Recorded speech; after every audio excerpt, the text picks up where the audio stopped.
Hello friends, જય શ્રી કૃષ્ણ. મારા કિચનમાં તમારું સ્વાગત છે. આજે આપણે બનાવીશું ટેટીનું જ્યુસ અને સાથે સાથે ટેટીના બીજનું પણ જ્યુસ બનાવીશું.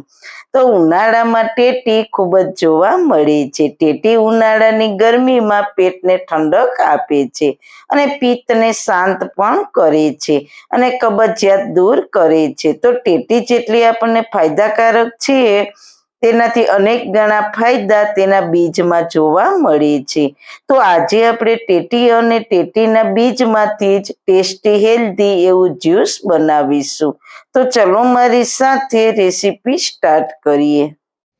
રેસીપી સ્ટાર્ટ કર્યા પહેલા જો તમને મારી રેસીપી ગમતી હોય અને હજુ સુધી ચેનલને સબસ્ક્રાઇબ ન કરી હોય તો પ્લીઝ સબસ્ક્રાઇબ કરજો અને બાજુમાં આપેલ બેલ આઇકન પ્રેસ કરજો એટલે નવી નવી રેસીપીના નોટિફિકેશન મળતા રહે. સૌથી પહેલા સુપર હેલ્ધી સુપર ટેસ્ટી ટેટીનું જ્યુસ બનાવવા માટે આપણે ટેટીને સમારીને તેમાંથી બી અલગ કરી લઈશું. ટેટીના બીજનો આપણે ઘણી બધી રેસીપીમાં ઉપયોગ કરતા હોઈએ છીએ. ડ્રાયફ્રૂટ તરીકે પણ ઉપયોગ કરતા હોઈએ છીએ. તેને મગજતરીના બી પણ કહેવામાં આવે છે અને તે મગજને શાંત કરે છે, પેટને વધારેમાં વધારે ઠંડક આપે છે અને કબજિયાત કાયમીના માટે દૂર કરે છે અને સાથે સાથે ડાયાબિટીસ અને બીપી થાઇરોઇડ જેવા રોગો સામે રક્ષણ આપે છે. પેટ અને મગજને શાંત રાખે છે. એટલે જ આ બીજના લીધે તમારી સ્કિન અને વાળને પણ ચમકતા રાખે છે. તો મિત્રો, ટેટીના બીજના આટલા બધા ફાયદા હોય તો તેને ફેંકી દેવા યોગ્ય નથી. તો તેનું જ્યુસ બનાવીને પીવું જોઈએ. ઘણા લોકો ટેટી તો ખાતા જ હોય છે પણ તેના બીજને ફેંકી દેતા હોય છે. તો આ વિડીયો જોઈને મને વિશ્વાસ છે કે તમે હવે આ ટેટીના બીજને ફેંકશો નહીં અને આ જ્યુસને બનાવીને એન્જોય કરશો. તો અહીંયા મેં 2 ટેટી લીધી હતી તો તેના બંનેના બી કાઢીને બાઉલમાં લઈ લીધા છે. હવે આ ટેટીને આપણે સાઈડ પર રાખી દઈશું. પહેલા આપણે ટેટીના બીજમાંથી જ્યુસ બનાવીશું. તો બી લગભગ 1.5 કપ જેટલા થાય છે. તો ટેટીના બીજને ચોપરમાં લઈશું.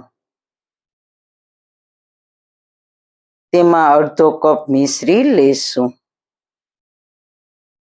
ઉનાળાની ગરમીમાં તમે ગમે તે જ્યુસ કે શરબત બનાવો તેમાં ખાંડની જગ્યાએ મિશ્રીનો ઉપયોગ કરો તો ઘણા બધા ફાયદા થશે.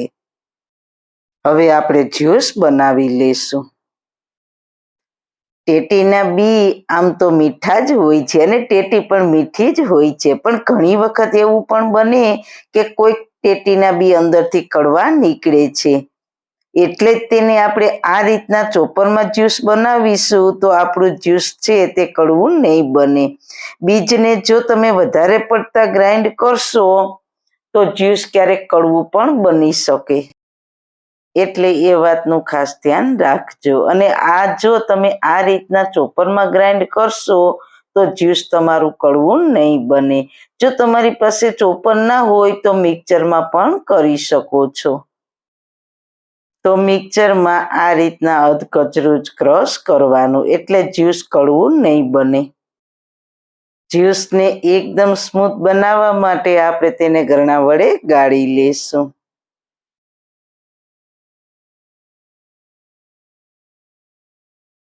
આ જે બીજ છે તેને તમે કોઈ પણ શાકની ગ્રેવી બનાવવામાં ઉપયોગમાં લઈ શકો છો અથવા કોઈ ભરેલા શાકના મસાલામાં પણ આનો ઉપયોગ કરી શકો છો.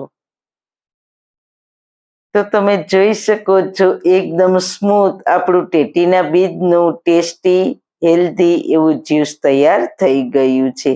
તો તેમાં આપણે પલાળેલા 1 ચમચી તકમરિયા નાખીશું. તકમરિયા તાસીરના ખૂબ જ ઠંડા હોય છે અને સારી થિકનેસ વાળું પણ બન્યું છે. ટેટીનું જ્યુસ તમે બાળકોને રોજ બનાવીને આપશો ને તો તેની યાદશક્તિમાં વધારો થશે અને આંખોની રોશની પણ વધશે. આ બીજનું જ્યુસ ખૂબ જ ફાયદાકારક છે. જ્યુસ પતલું કરવા માટે મેં તેમાં થોડુંક પાણી ઉમેર્યું હતું.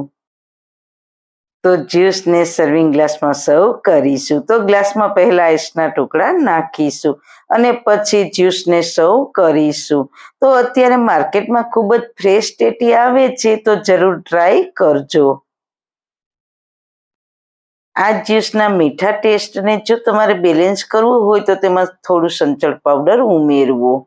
જો તમારે સંચળ પાવડર ઉમેરવો ના હોય તો તેને સ્કીપ પણ કરી દેવું. તો તૈયાર છે એકદમ હેલ્ધી ટેસ્ટી એવું ટેટીના બીજનું જ્યુસ. તો આ ઉનાળાની કાળઝાળ ગરમીમાં જરૂર એક વખત ટ્રાય કરજો. ત્યારબાદ આપણે ટેટીને સાઈડ પર રાખી હતી, તેને મેં નાના પીસમાં સમારીને તૈયાર કરી લીધી છે. તો તેને મિક્સર જારમાં લેશું.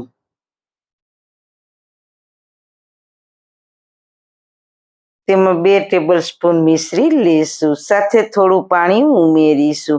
હવે તેનું જ્યુસ બનાવી લઈએ.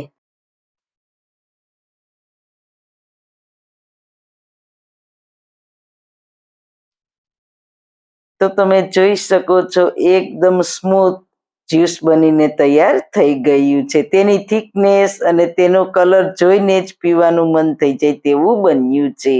તેમાં તકમરિયા મેં પલાળીને રાખ્યા છે, તે 2 ચમચી ઉમેરીશું. તકમરિયા ઉનાળાની ગરમીમાં ઠંડક આપે છે, એટલે ઉનાળામાં તમે ગમે તે જ્યુસ કે શરબત બનાવો તો તકમરિયા ઉમેરજો જ. ખૂબ જ ટેસ્ટી જ્યુસ કે શરબત બનશે.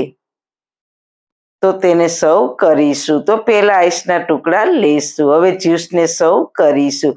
ટેટીના જ્યુસથી તમારા વાળનો ગ્રોથ અને આંખોનું તેજ વધશે.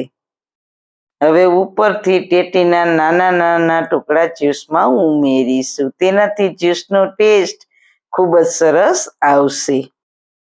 ટેટીના જ્યુસથી બાળકોની યાદશક્તિ પણ ખૂબ જ વધશે. તો જરૂર તમારા બાળકોને બનાવીને પીવડાવજો. અને હા, ખાસ એ કે ટેટીનું જ્યુસ હોય કે ટેટીના બીજનું જ્યુસ બનાવો, પણ ક્યારેય દૂધ સાથે ના બનાવતા. આમાં પાણી ઉમેરીને જ બનાવજો, કારણ કે દૂધ વિરુદ્ધ આહાર છે, એટલે તે તમારા સ્વાસ્થ્ય માટે હાનિકારક બની શકે છે.